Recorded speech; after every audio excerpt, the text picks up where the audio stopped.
Labyrinths is brought to you by Knox Robinson Productions. Please consider becoming a patron.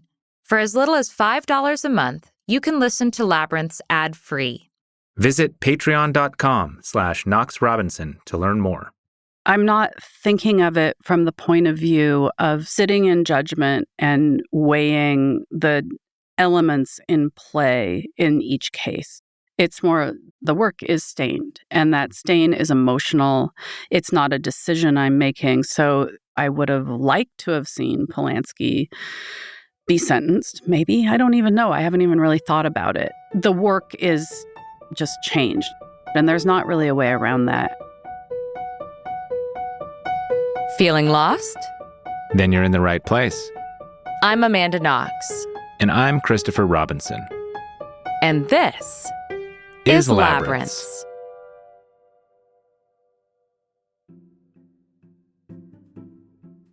Can you still enjoy Thriller after learning what Michael Jackson did?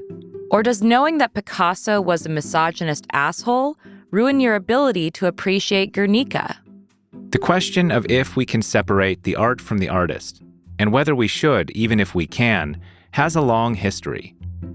In the 1940s, a school of literary criticism arose called New Criticism that asserted that the work must stand alone, that considerations of biography should play no role in how we interpret or react to art. The Argentine writer Jorge Luis Borges lampooned and dissected this idea in his short story Pierre Menard, author of The Quixote, in which a 19th century Frenchman manages to write the exact text of Don Quixote, originally authored in 17th century Spanish by Miguel Cervantes. Menard does not copy Cervantes' text, but arrives at the same sequence of words independently.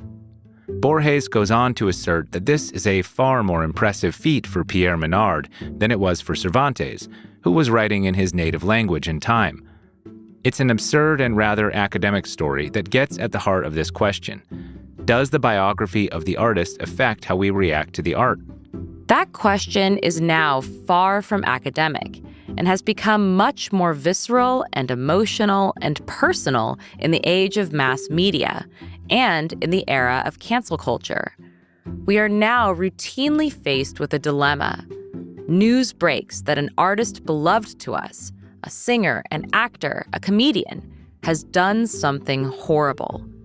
How does that change our experience of their art? There's no one better to help us explore this thorny territory than author Claire Dederer. All right, welcome to Labyrinths. Hi, thank you for having me. You are actually physically here with us, which is very uncommon, so sorry about the smell. Are you talking about you? Yeah. So would you mind for our audience and your audience, who are you and why are we talking to you today? My name is Claire Dederer, and I published a book this past year, my third book, and this book was titled Monsters: A Fan's Dilemma, and it was a book that looks at great art made by allegedly bad people and sort of what we do with it as the audience. So it sort of looks at these artists, but really it's about us and our experience of the art. Great. I'm glad somebody figured out the answer to all these problems. It's all answers. There's just nothing but conclusions in this book. Yeah, no question marks at all. Is this a question that has poked at you or haunted you for a very long time? Or is there a moment when it really came to the fore and you were hit by the urgency of this question? Yeah. My previous book to this was a memoir called Love and Trouble. And in that book, I was writing a lot about my experiences of having been predated and molested when I was 13, 14, sort of that age. My experience of growing up in the 70s as kind of a predatory era for young girls. And I was writing it at the time my own daughter was 13. So thinking about that age and what it is to be a mother. And the book deals with some of these themes. But the book had this sort of funny form because the material was so heavy and such a bummer. I took different forms and played with them. Part of the book is an ABC, part of the book is a map. There's all these different approaches. And one of the approaches is I wrote an open letter to Roman Polanski, sort of as this figure of predatory men. Mm-hmm. Of course, I don't know him, so he just ended up in my memoir via my imagination. But in order to write these two open letters in the book, actually, I researched his crime really thoroughly. Like, I read the depositions and I read the memoirs by both him and his victim. I followed up on every lead and learned everything I could about the case. And then when I finished writing the book, I was left with this shocking realization that I could still watch his films. So I started as a film critic, and I've always really, really, really loved Polanski's work, and it's been important to me. There were ways that the viewing was disrupted, but I could still do it. And I thought, well, that's really interesting. And this was in 2014 or 2015, so this wasn't a conversation. I thought this was just like my private crotchet, sort of my own As problem. a film critic. Exactly. For those of you not familiar, celebrated director Roman Polanski, known for such films as Rosemary's Baby, Chinatown, and The Pianist, also drugged and raped a teen girl, Samantha Gailey, in 1977.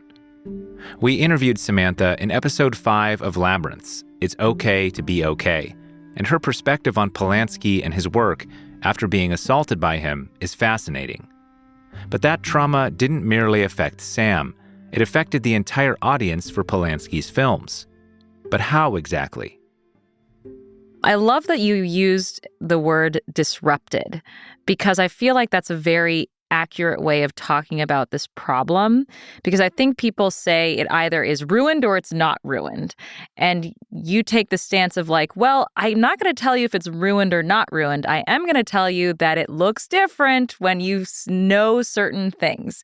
Can you talk about how you've seen other people dissect this problem, and are they dissecting it, or is it more of just as a knee-jerk reaction? Sidestepping it? Yeah. That's interesting, sort of having an immediate reaction as a way of sidestepping. Mm. Yeah, I think that the way that this gets talked about is barbelled in two different directions. And on the one end, you have people who are often men who say, you should separate the art from the artist. And in fact, the new critics, who are these critics who wrote in mid-20th century, called the conflation of the artist with the art, they called that the biographical fallacy.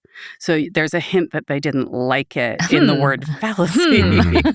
So any confusion of person and work was considered a fallacious way to look at art.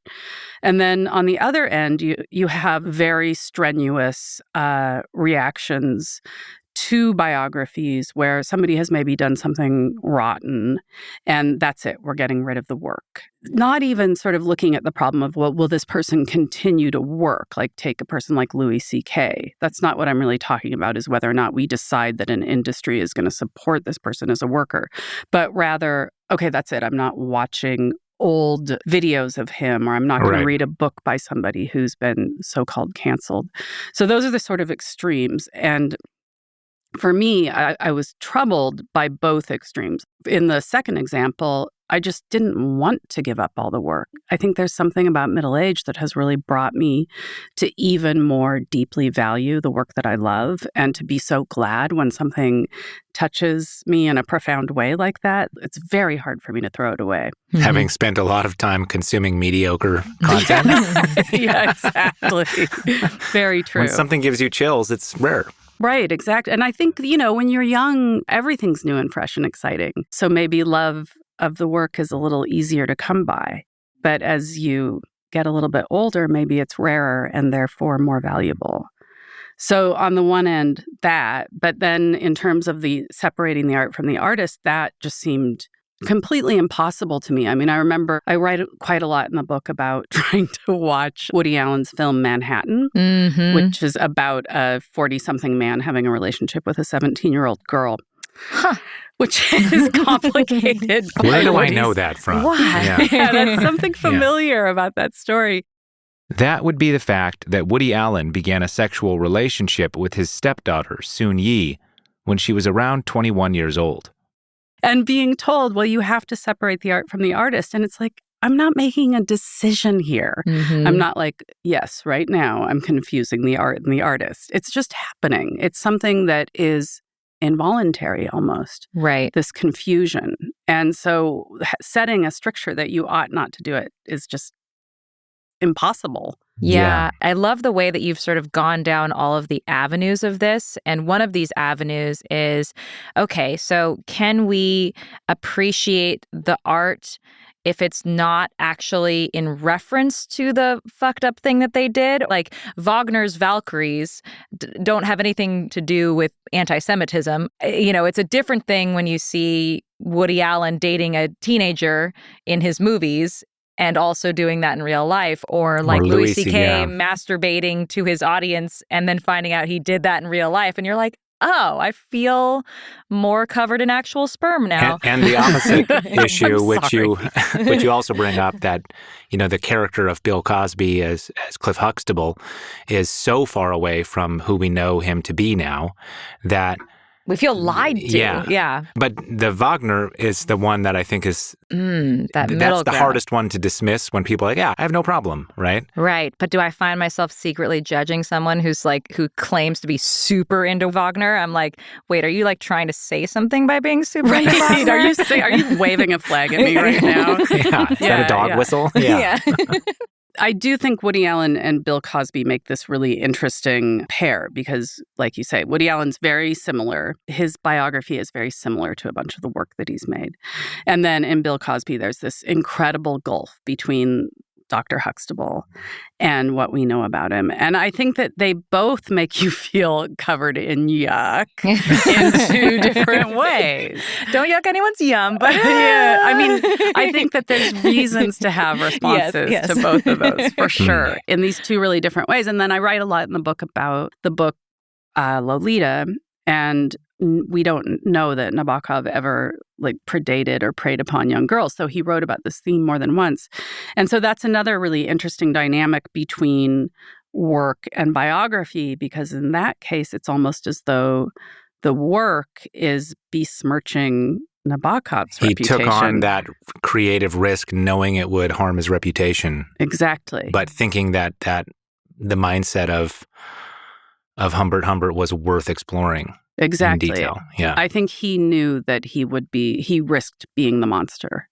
And what was achieved through that? I mean, I think he achieved something great and something really important about this very subject. But that conflation was risky for him, as we see now, because there's people who won't even read the book. One thing I was actually really curious about, I wrote this down actually, that we have a sneaking suspicion of our own badness at the heart of our fascination with people who do awful things. And you were talking about this in reference to moralizing about art and people who create art, but that immediately made me think about a subject I get tangled into all the time, which is true crime. And what is up with the fascination with true crime and people's obsession with criminal figures and their crimes? You know, what you stated was something that I even was quoted as saying in the Netflix documentary, which is it's a way of us pointing out who's the good guys and the bad guys, and we're definitely on the good people's side because we are the ones who are obsessively watching the bad ones and like judging them and enjoying the judgment of it. And that's a way to draw a line in the sand. And so I think that impulse to judge is also a safe house for ourselves because we're safely on the side of judgment and not of being judged. But at the same time, is it because we also secretly have a feeling of badness in ourselves and we're sort of making sure that we're on the side that we want to be on? I thought that was fascinating. But the thing that actually it reminded me of was this controversy that happened a little while ago. Poetry Magazine published a special issue where it invited people in prison to submit work, and they published their work. And great. They had murderers on there, rapists on there who were serving time or had already done their time and were being published and had interesting things to say. And it comes from this very progressive impulse to humanize the incarcerated. And these rehabilitate. Are people too, right? And like this idea that you get a second chance as life, and maybe that second chance for a criminal is as an artist. And is that allowed?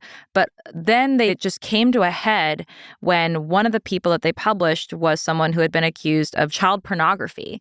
And like all of a sudden, How dare you publish the whole that guy? community became like, how could you possibly publish somebody who had child pornography?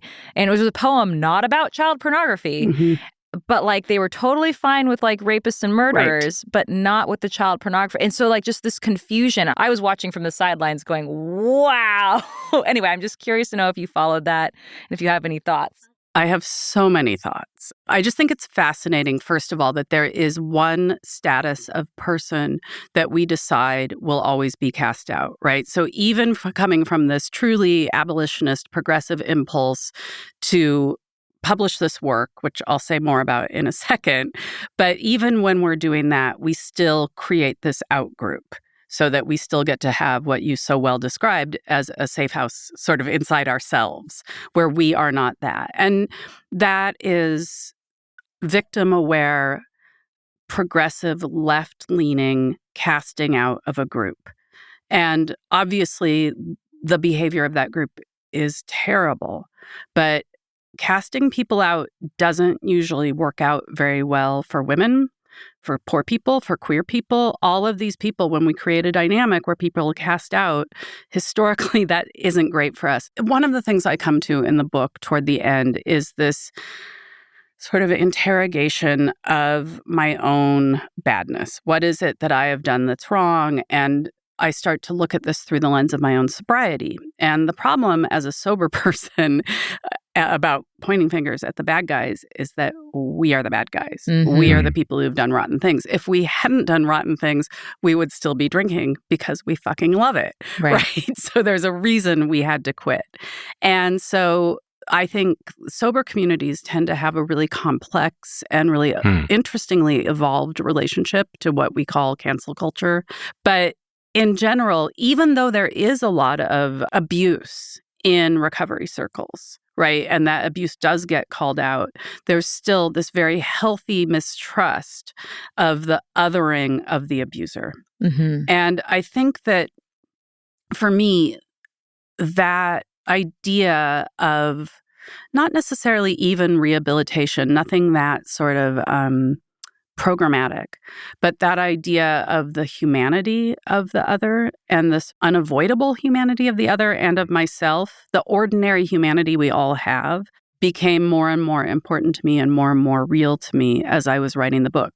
This trans writer I really admire, Grace Lavery, described the book as a portrait of a radicalization, which was like the greatest thing anybody said about the book. And I know that Bill Ayers of The Weatherman had the same response to the book, that at the beginning, I'm looking at the problem from more of a, like, this person's wrong, they need to get in trouble, which was my experience when I started writing the book. Right. And then because of the history we lived through between 2015 and 2022, because of my own personal history I lived through, I started to look at the problem much, much more from a systematic point of view and less from individuals doing wrong. I began to see more and more that this focus on individuals doing wrong was, to me, not the thing to focus on. The humanity that exists in each of us, it's crucial that we recognize it. And, you know, I work a lot with books to prisoners. So I go into the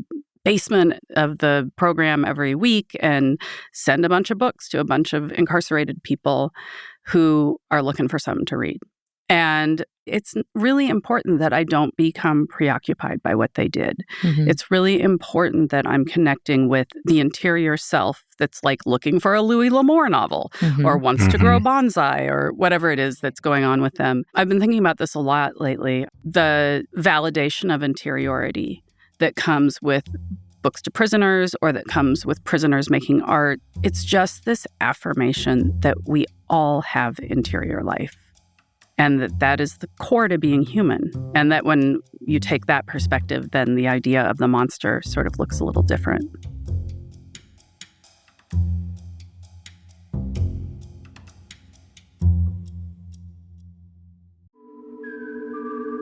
We could give you lots of reasons to support Labyrinths on Patreon, including ad-free episodes and exclusive patron-only content. But why not hear it direct from a listener? Hi, this is Cannon. I'm a big supporter of the Labyrinths Patreon page because the work that these people do is really thoughtful, and it's one of my favorite podcasts and Patreon accounts in the world. Visit patreon.com/Knox Robinson.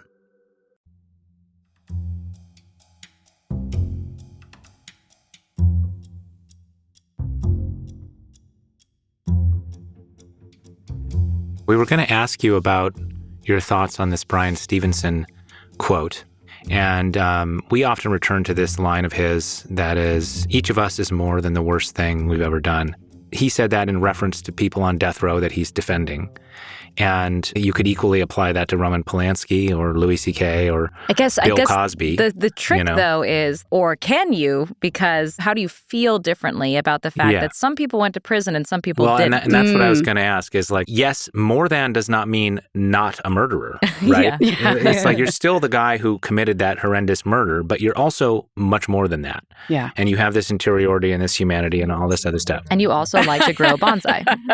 Well, I mean, when someone's paid their dues, right? When they've taken their, whatever the society has decided the punishment is, and they've gone through that path, does that change it for you? If Polanski or if Louis C.K. or if any of these figures that come up in your book, is there a point at which you say, okay, you did your time, all is forgiven, I can enjoy your art now? Or is it forever a stain? So for me, I'm not thinking of it from the point of view of sitting in judgment and weighing the elements in play in each case. It's more, the work is stained, and that stain is emotional. It's not a decision I'm making. So I would have liked to have seen Polanski be sentenced, maybe. I don't even know. I haven't even really thought about it. The work is just changed, and there's not really a way around that. The way that biography is inescapable now. That's one of the things that I really set up at the beginning of the book, is that when we encounter someone's biography, it's not by choice. When I was a kid in the 70s, if I wanted to learn something about a writer or an artist, I had to go to the library. Yeah. I mean, it was really hard to find out information. And I talk in the book about my boyfriend who was obsessed with the Beatles. He would just go to the bookstore and he'd sit by the rock biography shelf and just hope that a Beatles biography would show up.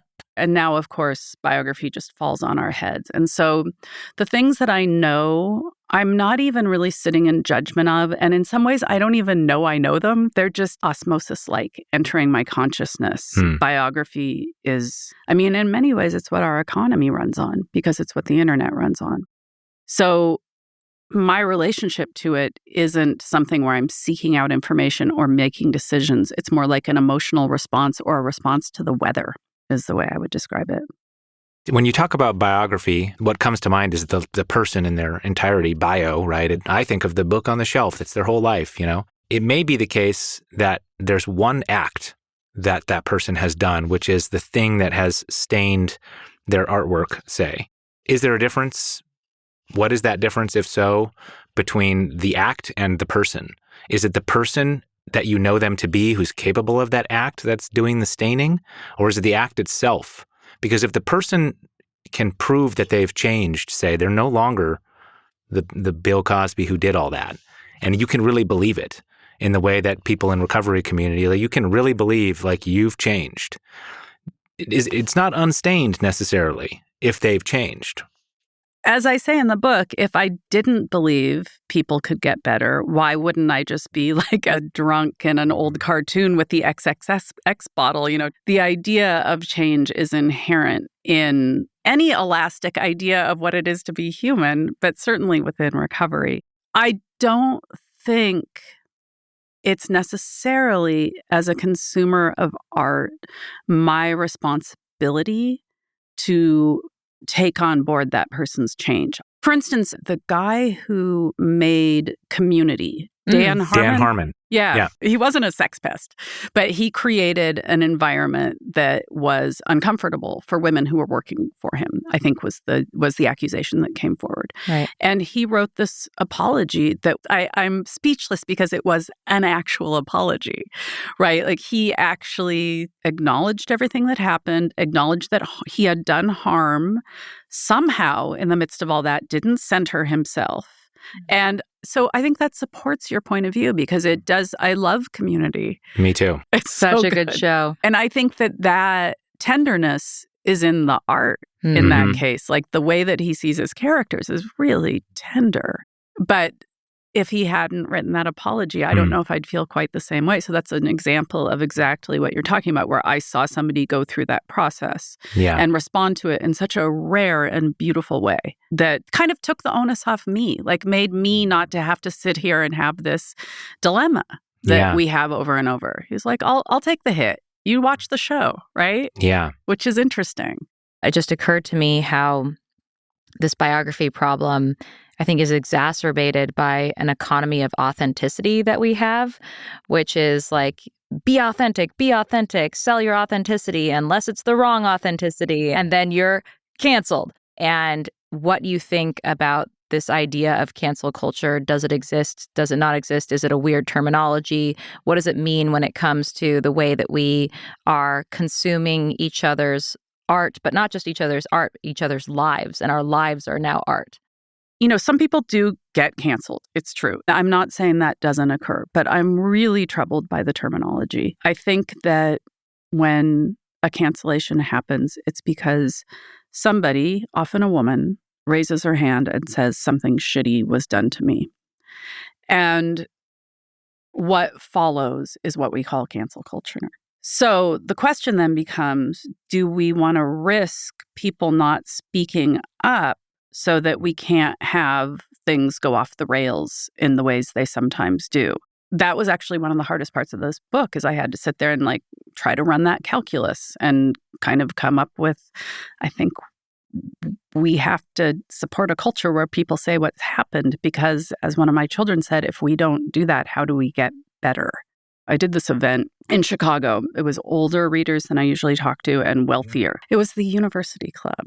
It was very posh. It was high in a building above the lake, and it was a wood-paneled room. And we had a very lively Q&A after the event. And this woman raised her hand and said, cancel culture has our kids in its grip.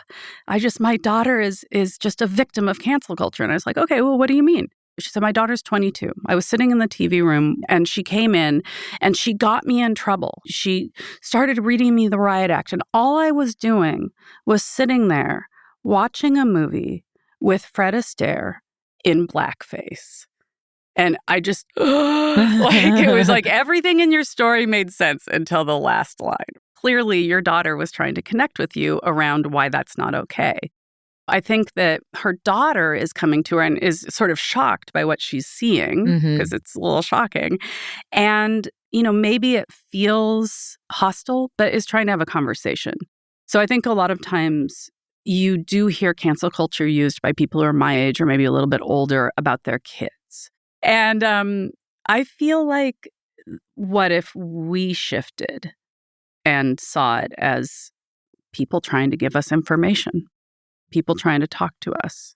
That's interesting. I think you would probably agree with me that this was definitely an example of cancel culture run amok, which is when I was going through everything I was going through with me, people found out who my mom was and were writing into the school district trying to get my mom fired because she's my mom associated with student on trial for murder.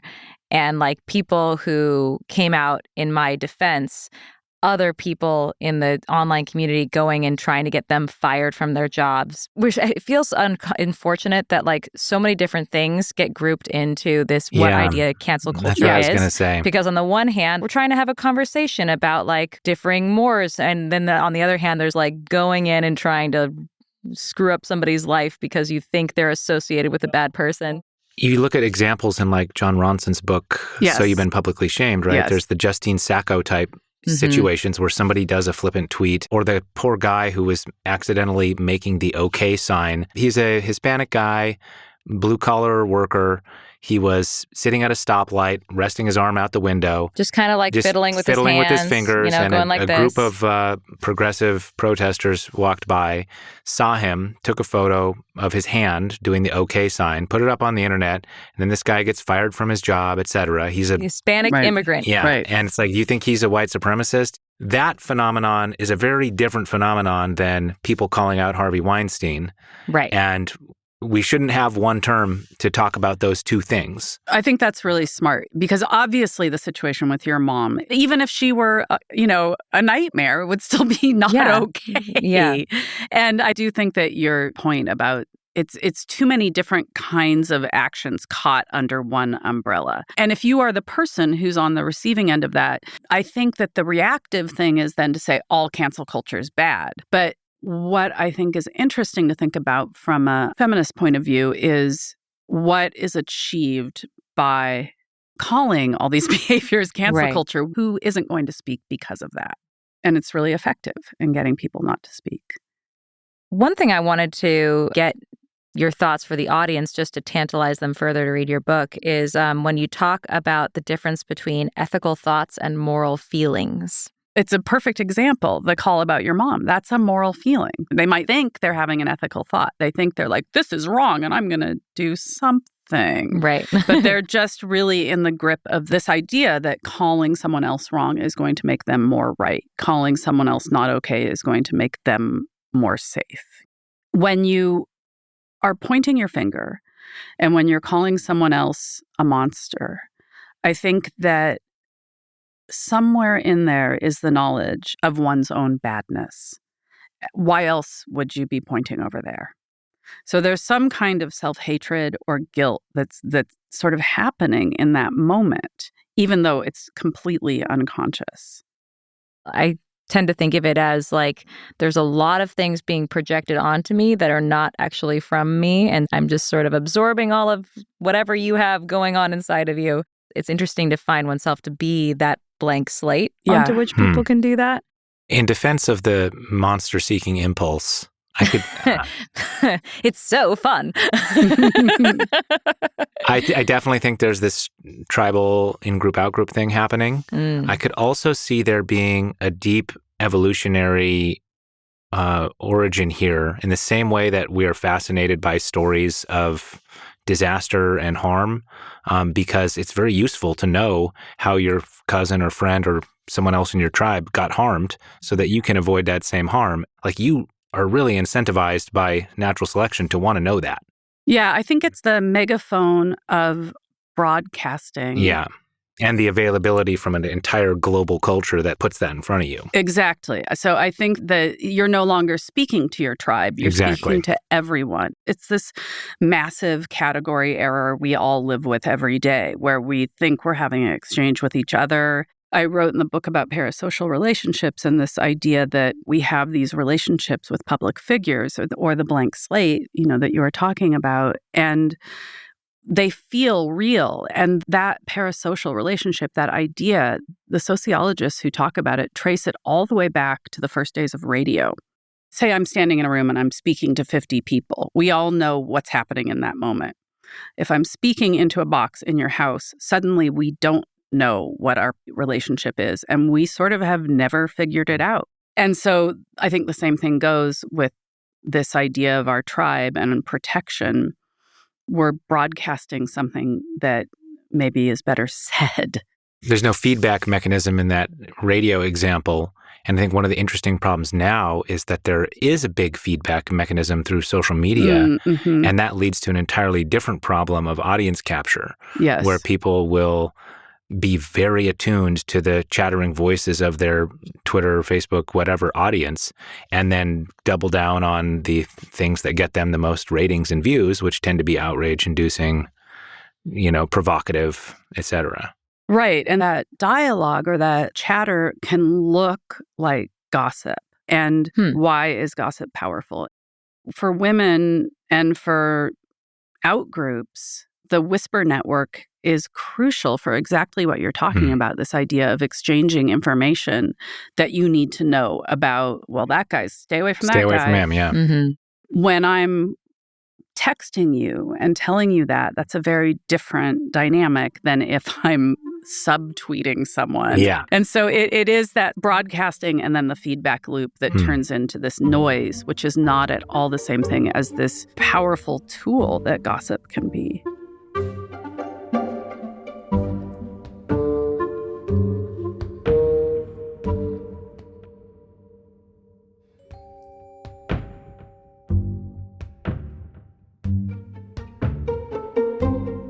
What are we doing when we say we? Is there a we? Is there a consensus? Is there authority? Or is it just every single person for themselves?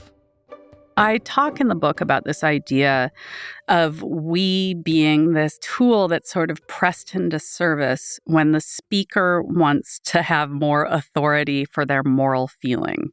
So if I sort of am having a reaction to something or whatever it is I'm doing, if I start to use the language of we, it's a way of giving myself power and authority and disowning the individual response that then makes me vulnerable to critique. And the book it's not meant to be a defense of individualism. I think that the concept of the we, when it's encompassing collectivity or listening, is crucial. But in terms of an aesthetic relationship, I think that the individual response is authentic. I thought a lot with this book about bringing in figures from other fields. And I've been asked a lot about this, like, why aren't there figures from business or sports or politics? Science. I mean, all of these places have had their reckonings over the last few years. And the reason I stayed focused was partly the book couldn't be 5,000 pages long. But also there's a unique dynamic at work between the audience member and the artist. The artist has to express herself with the faith that the audience will find her, and she has to express herself from this actual authenticity, not performed authenticity. And the audience member responds privately. I mean, this is the thing we forget, is you're experiencing art inside yourself, right? And there's so much assertion of what you should like or what's okay or what's not okay. That dynamic with the art that's just you experiencing it, just you alone in your house reading or listening to music or whatever, becomes invalidated. And a lot of what I wanted to do in this book was lift up the importance of the individual aesthetic response. And it actually is sort of the key to everything I'm trying to achieve here, which is funny because I think my politics are much more collectivist. But in terms of art, I think that if we can lift the subjective, then we have a hope of allowing art by different groups to rise. We have this hope of allowing different kinds of criticism to rise. We have a hope of moving forward in a more multi-voiced manner where we hear from more people and we consume art for more people. When I was working on the book, I was obviously just thinking about this question all the time, and I kept not finding any writing or thinking that felt meaningful to me until I read this piece of writing by a woman named Pearl Clegg, who wrote an essay called Mad at Miles. As in the legendary jazz musician Miles Davis.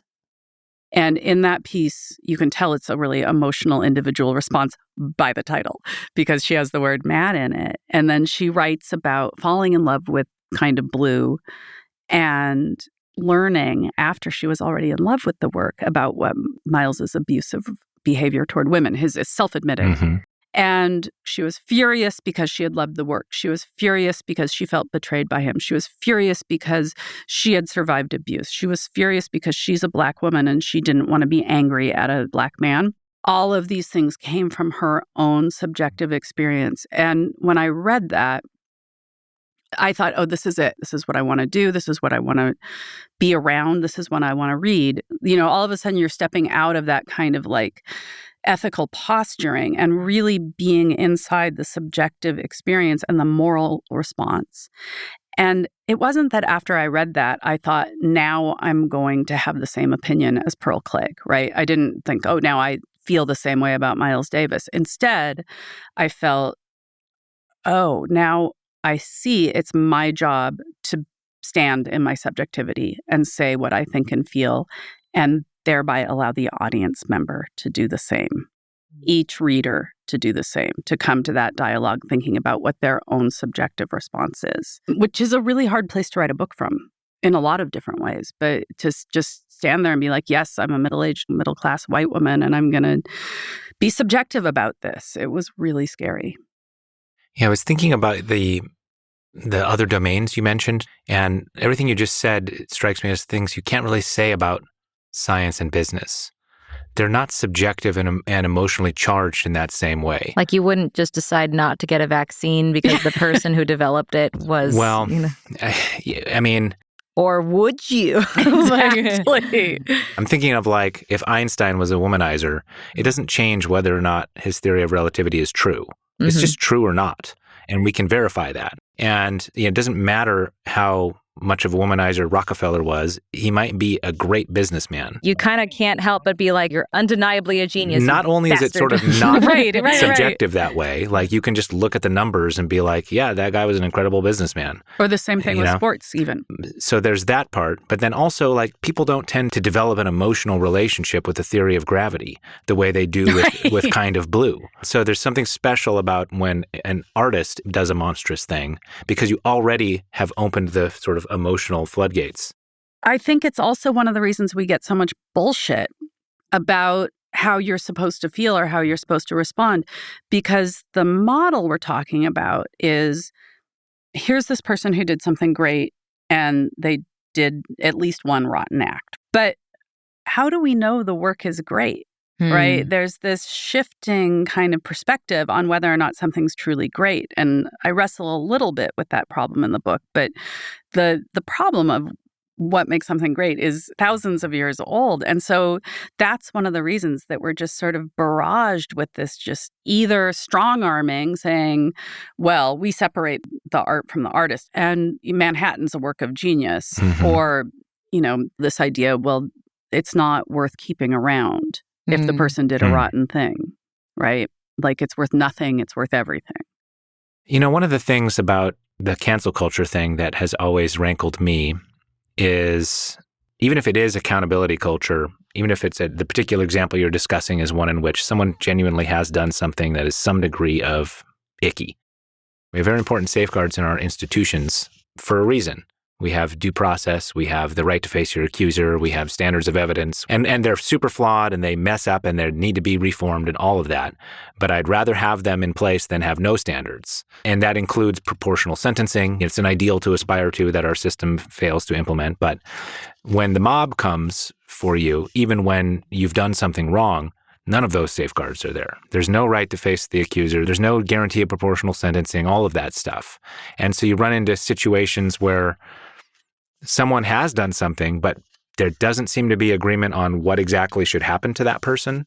And then it's just Wild West. That's exactly, that's what I was saying. It's this calculus between empowering victims and then what seems to be the situation we're in, which is the Wild West. And I think that you've brought up, first of all, this idea of what happens to the person in the middle of that. They become this screen almost that stuff gets projected onto. And I think that we all have that, actually, that experience in the current world we live in. It's almost like being a parable for the experience of being perceived online. So there's that piece of it. And there's stuff that I've seen you talk about before that has to do with the nature of gender in the middle of that experience. Who is it who gets piled on? Who is it who somehow maybe has that for a while and then it passes? Who is it who has that happen and experiences a lessening of status, but still maintain some of their power? I totally hear what you're saying about the mob, but it's also really interesting about the shifting nature of the person at the center of it. Yeah. How many women in the 90s who were taken apart by the tabloids, how many of them get to have a career afterwards? And it's funny, we don't use that term to talk about what the tabloids did to Britney or whatever, right? And not just the tabloids, but all the readers, all the masses of people judging those women. Is that cancel culture? I think it seems like the term is used to disempower people from speaking up.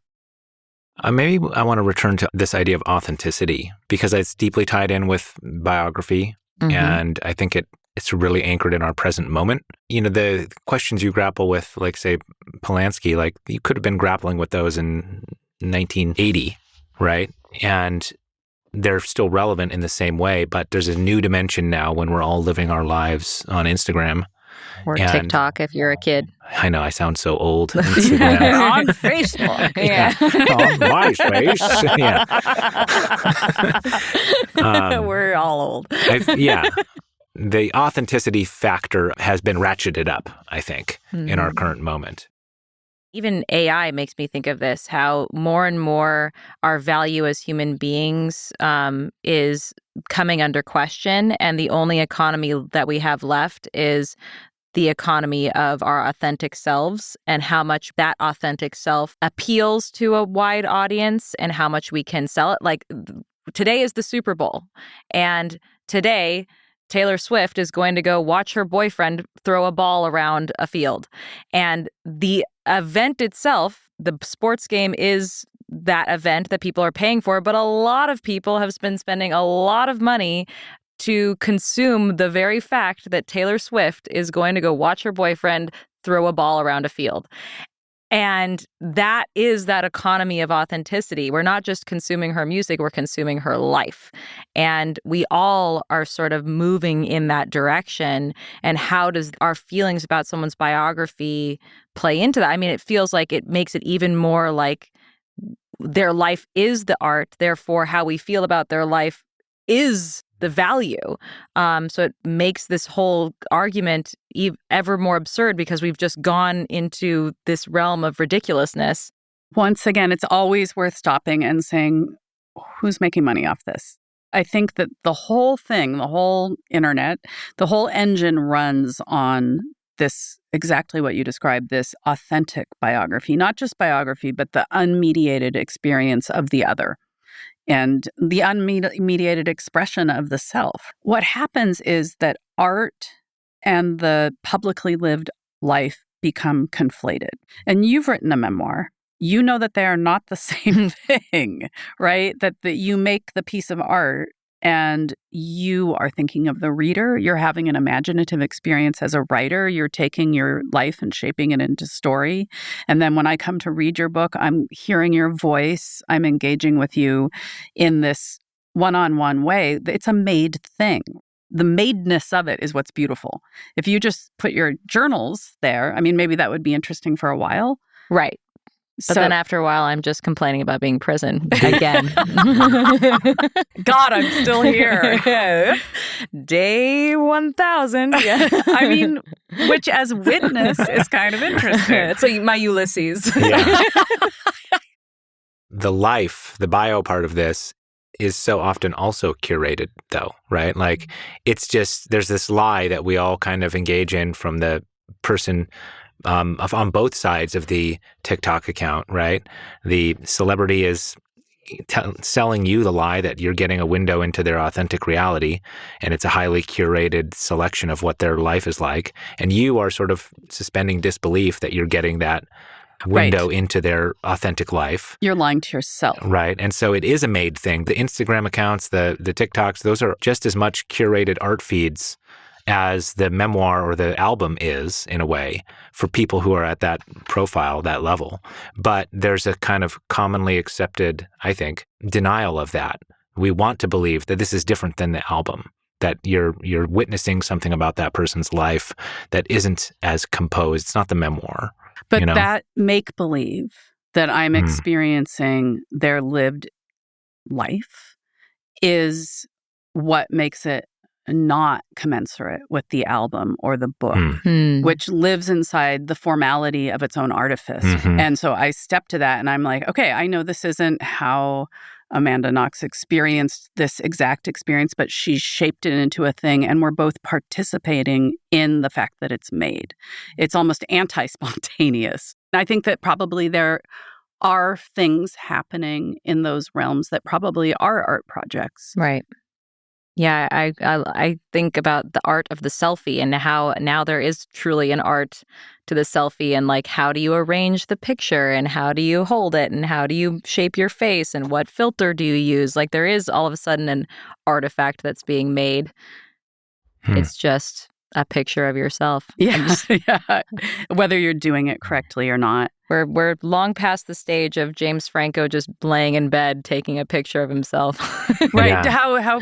How delightfully, nostalgic. Speaking of James Franco, I've been thinking about this breakdown of art that a friend and I came up with a long time ago to talk about music in specific, but I think it could apply to many forms. And at first, we thought like, music is too broad a term to describe like why I like Bob Dylan and why I like the Ramones, say. And we came up with wordzik, tunezik, and tudezik. And okay, I like Bob Dylan's wordzik. He's got great words. His music is pretty good. Right. Yeah. It's not the reason if the words sucked and it was just that same music, I would probably listen and go on to the next thing. And then there are some bands that the primary thing you're going there for is the attitude. Mm-hmm. It's the energy. It's not the brilliant lyricism. It's not even the music. It's the energy and the attitude. And I think that's true of many arts and that the attitude one in particular bleeds over into biography. And so who a person is, who James Franco is, who Robert Downey Jr. is, whatever, that idea of that person in the world is a big part of the draw and appeal. And I think Taylor Swift is a great example of this, that her attitude and the image of herself that we all have access to when we see her cheering her boyfriend on from the box at the Super Bowl, that has nothing to do with the songs. Right? But it's a big part of the draw of her as an artist is the attitude. And the attitude is in the songs. Right. Just like the attitude of Dan Harmon apologizing is in the tenderness of community. Maybe this varies maybe this problem comes more or less into focus depending on how much of an artist we appreciate for their tudezik. And if it's very low for an artist, if the primary thing I'm getting out of them is some really fine-grained, control of language or something, if someone is just like a brilliant manipulator of syllables. I mean, that's the problem that I have with Eminem. Because he's so good at rapping and he's such a jerk. Right? Yeah. Yeah, that's a good point, right? Yeah. I think that there's these cultures that pop up around the attitudinal either artists who are really driven by attitude or who are only driven by attitude or who happen to have a good attitude that goes along with a really incredible artistic achievement.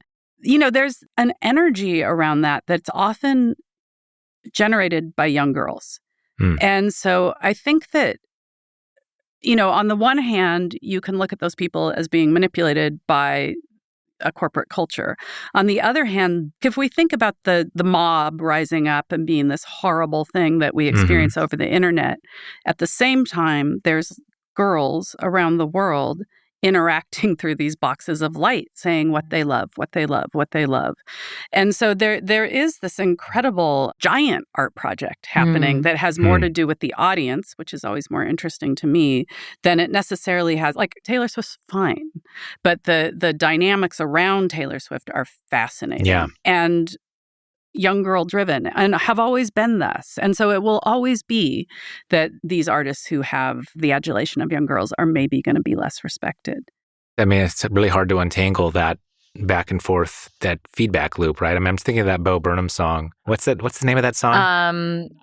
Repeat Stuff. Repeat Stuff, yeah. Where he's talking, but he's dissecting how a pop song works. And my favorite line from that is, I love your eyes and their greenish, brownish, bluish color.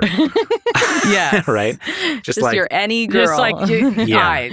Right? Like you have eyes. It is simultaneously a corporate pop machine designed to appeal to those young girls because that's where all the money is.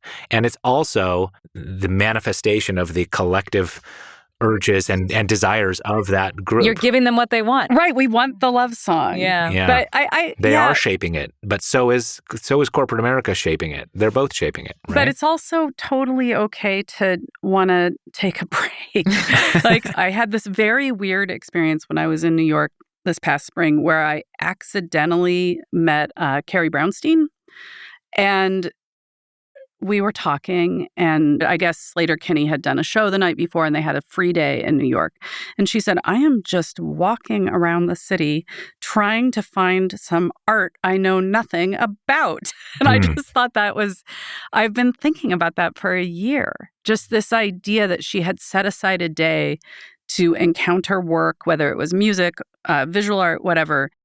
The refusal, the stepping away from the phone, the stepping away from context is at this point, it has to be a choice. I mean, I don't want to be the, advocate for Ludditism, but I do think that there's something about the quality of attention and the quality of love that we bring to art that is almost sacred And it does become eroded by constantly being caught up in these dynamics we're talking about. What could be more eroding than filthy lucre, right? We started talking at the beginning of this conversation. I said, there's not that many things I get to love. So I am really interested in protecting this little secret meadow that is my attention, right? And at least having it available to me. Yeah, my final question would be to kind of bring back to the theme of our podcast here. If you felt lost in that conundrum at the beginning of this journey, did writing the book and spending countless hours pondering these questions about the art of monstrous figures make you feel any less lost? Yeah, actually, I think it did. I think that there's that quote from E.M. Forster. He said, how can I know what I think till I see what I say? Which, as sort of a relentlessly logical nonfiction writer, even though I have lots of digressions, I always am driving toward understanding.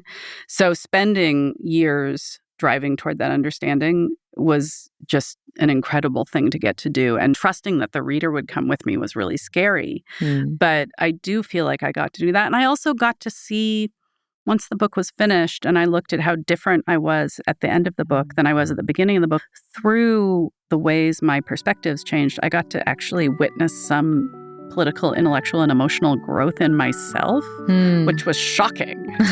So it was actually one of my kids that pointed it out. He's like, this person is not the same as this person. If you'd like to experience some political, intellectual, and emotional growth in yourself, consider checking out Claire Dederer's book, Monsters, A Fan's Dilemma, available wherever books are sold. It's both an incisive exploration of this dilemma at the cultural level and a deeply personal reflection on Claire's own inconstant status as a fan of such art. We can't recommend it enough. In the meantime, get lost with us. Find us on Twitter, @AmandaKnox. @ManUnderBridge. You can learn more about our work and how to support it at knoxrobinson.com. And despite popular accounts, I didn't do the monstrous acts attributed to me, so I hope that you have no internal struggle about leaving Labyrinths a 5-star review. Labyrinths is brought to you by Knox Robinson Productions. This episode was written and produced by us. Our managing producer is Andre Sapp, our production assistant is Jasper Merrill, and our theme music is by Josh Budo Karp.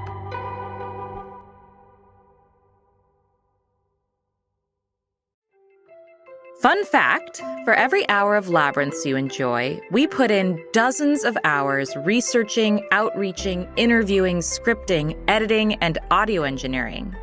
What keeps us going? Coffee. So if you're enjoying Labyrinths, please buy us a coffee. Head over to patreon.com/Knox Robinson, where you can make a monthly donation. Thanks for getting lost with us.